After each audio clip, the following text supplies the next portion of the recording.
Glock 17 არის ცნობილი ავსტრიული პისტოლეტი, რომელიც შექმნა Gustav Glockმა, ეს არის დამფუძნებელი კომპანიის GmbH.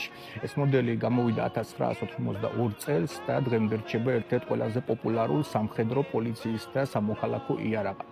ძირითადი მახასიათებლები Glock 17-ის, ეს არის კალიბრი 919 mm Parabellum, ეს არის მჭიდის ტევადობა 17 ვაზნა, ეს არის წონა 905 გრამი და 625 გრამი დაუტვირთავი, ლულის სიგრძე არის 114 მმ, მასალა, რომლისგანაც შედგება Glock 17, ეს არის პოლიმერის ჩარჩო და მეტალის ლულა და მექანიზმები.